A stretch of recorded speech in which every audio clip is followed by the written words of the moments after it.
Hello, my friends, and welcome to the Seeds and Weeds podcast, brought to you by Small House Farm. Join us as we talk with gardeners, foragers, herbalists, chefs, and community activists to explore the many ways that plants impact our cultures and cuisines, our history, and our future. I'm your host, Bevan Cohen, and this is Seeds and Weeds. Howdy, friends. Welcome back to the show. Today, we're going to be hanging out with herbalist Tenae Stewart to talk about her new book, Botanical Cocktails. We'll talk about crafting some delicious cocktails and mocktails from seasonal herbs, why working in tune with the seasons is so significant, the value of mindfulness, and much, much more. Tenae's even going to share some of her favorite recipes from the book for us to enjoy. In Small House news, I just got back from the Modern Homesteading Conference in Coeur d'Alene, Idaho, and let me tell you, it was an amazing event. I gave 2 talks on seed and nut oils, and they were both very well attended, and I got to meet so many groovy people. Honestly, I'm already looking forward to going back next year. It was a pretty big festival, too. There was upwards of around 5,000 people there, and there were speakers on 8 different stages throughout both days of the conference. You know, I've never been to this part of the country before, up in the Pacific Northwest, and I tell you, it was beautiful. The little town of Coeur d'Alene, it was pretty cool, too. I ate at this little restaurant called Vine and Olive, and the people were so friendly, and the food was just incredible. The owners of that restaurant also own a small Neapolitan-style pizzeria around the corner called Vicino's, and that did not disappoint either. I'm actually going to drop links to both of these restaurants down in the show notes. So next year, make plans to attend the Modern Homesteading Conference, and while you're in town, you can check out both of these amazing restaurants. Trust me, you're gonna love it. Now, before we jump into the interview, I just want to give a quick shout out to our community over on Patreon. With nearly 200 members, our Patreon community is sort of the backbone of the Seeds and Weeds podcast. Without their support, we simply would not be able to produce this show. If you enjoy the podcast and would like to support our work, you can join our Patreon community for as little as $3 a month, and that helps us to cover the costs associated with recording and editing the program, as well as our online hosting and distribution. Members receive a wide range of benefits for their support too, from exclusive content and special mini episodes of the podcast to heirloom seeds, books, and even seasonal gift baskets. You can find a link for more info down in the show notes or on our website, seedsandweedspodcast.com.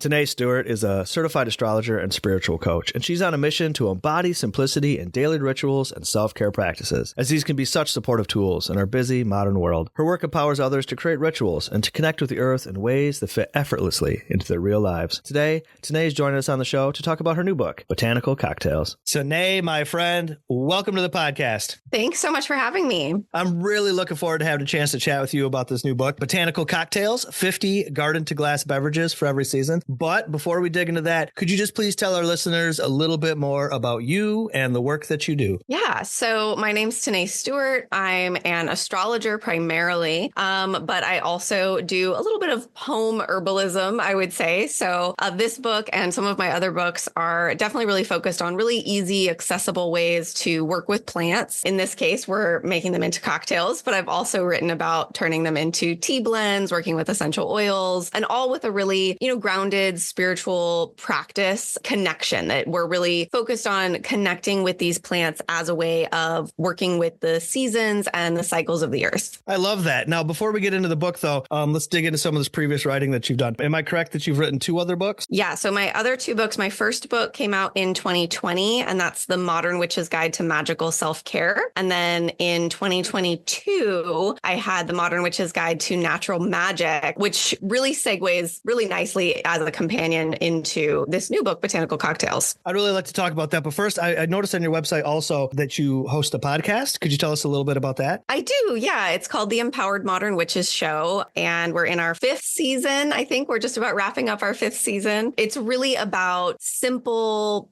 easy ways to have a spiritual practice, to have rituals in your daily life. So I talk a lot about astrology, but also a lot about the seasons and the moon phases and working with plants and crystals. We talk about all kinds of things. So you've had the podcast for 5 years, and in the past 4 years, you've written 3 books. So I would guess that you are probably very, very busy. Yes, I do a lot of content. That's for sure. Whether it's herbalism or astrology, I really believe that all of these tools can be so powerful powerful and so supportive for so many people, but a lot of people feel really overwhelmed or intimidated by them. I think astrology and herbalism are really similar in that way, that they are these, really ancient practices. There's literally, thousands of years of people using these tools. But especially, I think in the more modern era, we overcomplicate everything, right? And so everything feels like you have to be an expert. You have to have gone to school to learn how to do something. When in reality, like these are actually, practices that our ancestors have been using for thousands of years. And it's really meant to, go out into nature and find a plant in your yard or in the forest or in your garden, right? Yeah, really simplifying things and making them a lot more accessible is something I'm really passionate about. So let's dig into this. Now, you've written a book on natural magic and magical self-care. So how was making the transition into writing a book like Botanical Cocktails? Was that kind of a challenge for you, or did you find this new project just to be an easy extension of the work that you were already doing? Initially it felt like a really big departure. So my last book, the Natural Magic book, is basically a guide to the whole year. And so there's mostly tea and essential oil recipes and a few other things to help you really connect with all of the zodiac signs, all of the moon phases throughout the year, and the 4 seasons. And when my publisher said, hey, we really want to do a cocktail book that's, also working with plants, at first I was like, I don't know, like it's not really what I do, and I was really wrestling with, can I pull this off? Is it going to make sense? And then I started sitting down, okay, let's do an outline. Let's see if I can figure it out. Right. And once I sat down, I was like, oh, actually, this is just a really natural extension of the last book. And then I was completely on board. It was like, it's just another way of working with plants. And every recipe in the book has, some kind of cocktail recipe with either fruits, flowers, herbs, spices, something natural. But even the alcohols that you're working with, they're also coming from plants in some form or another, right? Whether they're coming from grains or, potatoes, whatever we're making them out of. And so that was a connection that really helped me start to pull the threads together. But then when I decided to take this seasonal approach, which is really how the Natural Magic book is laid out as well, I actually think that the 2 books are really kind of companions of each other. It's just, do you want to make these plants into teas? Do you want to make them into cocktails? And every one of the cocktail recipes, all 50 of them, have a mocktail version too. So you can really make it whatever you want it to be. I really enjoyed how the book was divided into the 4 seasons like that. I mean, obviously that's just a good way to keep the recipes all organized, but the seasonal approach to the entire book, and I guess your previous books as well, obviously that's very important to you. So could you kind of unpack that a little bit for us and why that matters? So the cycles of the seasons, they're so universal, right? And we experience them differently depending on where we are in the world and what our climate is like and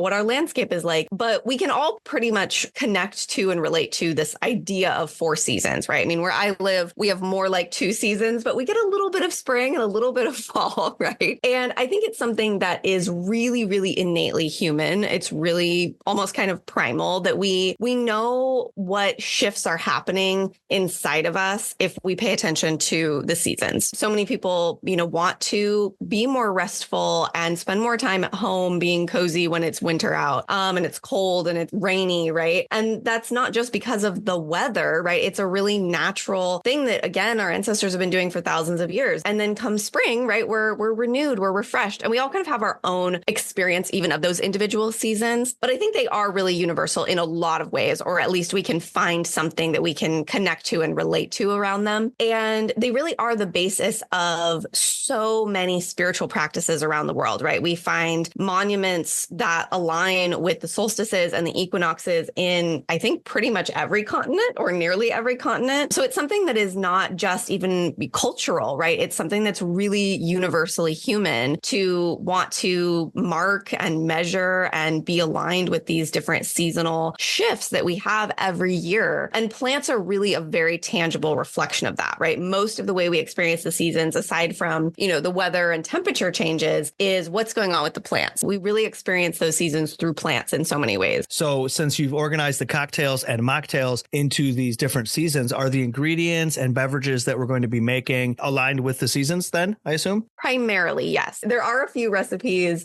especially in the fall and winter, where there's fewer plants in season, right? We have fewer options, especially depending on where you are in the world. And so there are some recipes that call in plants from other seasons that help us to kind of like balance out that season, right? If we are, see if I can think of an example without the book in front of me. One that jumps to my mind would be peppermint. Yeah, exactly.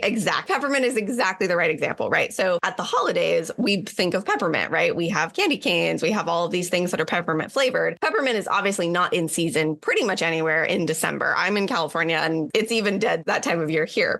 Herbs don't tend to really make it very well through the winter. And so peppermint really helps us to bring that freshness, that brightness that we really crave at that time of year. So there are some examples where we're maybe working with, a plant that is dried or that we've preserved in some way in its own season. But for the most part, we're working with a lot of plants that are in season, right? So we're working with a lot of citrus in the wintertime. We're working with a lot of like fresh flowers in the spring, a lot of herbs in the summer. And then when we get into fall, right, we're still working with quite a few herbs, but we're also working with a lot of fruits, right? So apples, pears, all of those fall fruits, even pumpkin, right? But with kind of this mindfulness of like, what do we also really crave and need in any given season as well? Another thing that I loved about the book was that you had the mocktail options for folks that maybe didn't want to consume alcohol, but still wanted to enjoy the seasonal herbs and be a part of the book. How were you able to find the appropriate substitutions for the alcohol to make the mocktails? Yeah, that's a great question. So, when we decided to do a cocktail book, I was like, I really think that it should have a variation for every recipe, because a lot of times in cocktail books, maybe there's 3 or 5 or 10 of the recipes that have a mocktail variation. And there's so many people who are, really wanting to consume less alcohol or are going completely sober. And so I just really felt that in 2024, with this being like a really big theme for a lot of people, it just made sense to make sure that every recipe had an option. How I tried to pull the mocktail substitutions together is, one, either we're just really substituting with more of whatever the mixer is, right? So if we're mixing with sparkling water and, we're replacing vodka, right, we're just going to replace it with more sparkling water. In which case, there is, I think, a certain degree of like to taste, right? Like you have to kind of potentially adjust some of the flavor. Maybe you're going to use more herb or something because maybe it's going to be a little bit more diluted, which is really to taste. And honestly, I always say this with all of my books, any recipes, anything that I've ever shared is like, they should be adapted. You should amend them however you want to, right? It's not a gospel, right? It is really something for you to take and make your own. And I think especially with the mocktails, because they can be a little trickier, right? Because they're kind of missing an element. So often we're just really kind of substituting with more of the mixer. Or in some instances, honestly, the darker alcohols are the hardest to substitute. And so what I ended up finding works really well for a lot of them is just black tea. So if it's a warm beverage, obviously hot black tea, but iced black tea works as a really, really good substitute because it gives you that kind of like depth of flavor and color without really being something really fake. There are some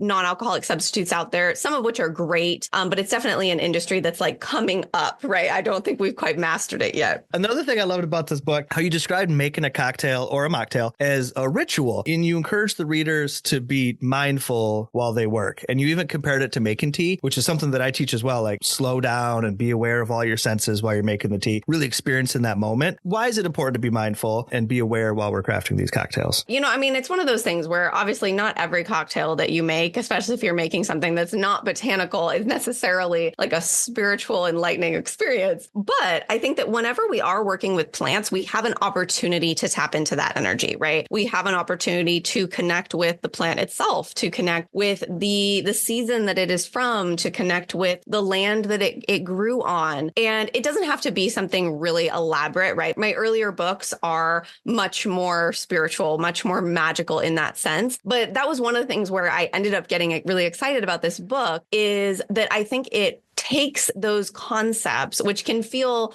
a little bit woo, which I'm fine with, but not everyone feels really comfortable with. Sometimes even if you want to be doing really spiritual things, sometimes it can just feel a little awkward, right? And so I think that an example like this can really help us with that, because it's similar to tea, right? It is a process, and it's a process that you can easily follow the steps of and really allow yourself to just focus on and be mindful of the steps you're taking, the actions that you're doing. And you are literally working with something from the earth. So, I think it's a really great opportunity to tap into that, to just, kind of get a little bit grounded, to clear our heads. And then in this case, right, have something to celebrate with afterwards. All right. So this might be a tough question, and there's more than 50 recipes in this book. But if you had to pick one, what would be your favorite cocktail from the book? Oh, that is going to be the question of the day. I know. Okay. So probably my favorite, like the one that I actually, because obviously I'm not making all 50 of these cocktails on like a regular basis. The one that I absolutely make every year in its season is, I think it's called Smoke and Magic Mirrors. It's an apple sage margarita. It's made with apple cider and mezcal. So it's a really smoky margarita, and it has the salt on the rim has spices in it. And then it has smoked sage in the cocktail itself. So you get a lot of really different flavors. You have the smokiness and the herbal from the sage and the spice. It's one of my absolute favorites. The interesting thing for the listeners to think about is that when they get this book and they go through the recipes, obviously they can use these recipes as a starting point,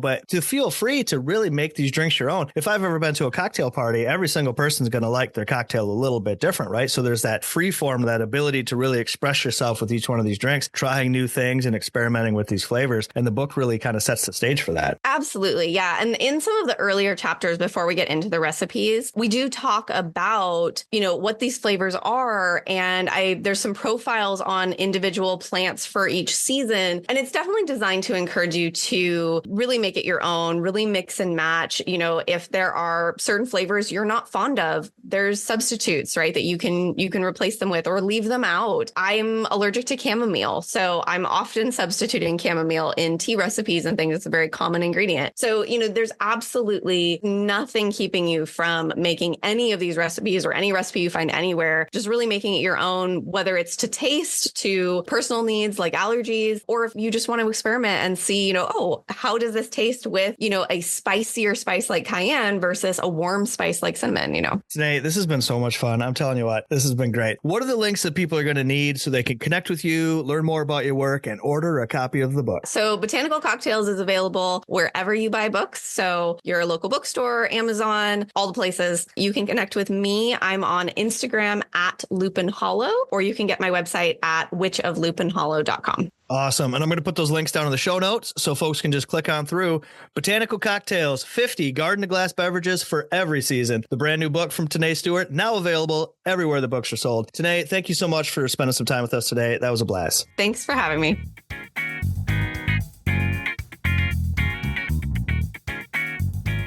It's that time again, my friends. Together, we have reached the end of yet another show. Big thanks to Tenae Stewart for being our guest today, and to all of you for tuning in. Remember, if you enjoy the podcast, you can always support our work by joining our Patreon community. You can find that link and many more at seedsandweedspodcast.com. This episode was edited and produced by all of us here at Small House Farm, and the music you're bobbing your head to right now is called Saturday Night by Antipodian. Thanks again for joining us, friends. I'm Bevan Cohen, and we'll see you next time.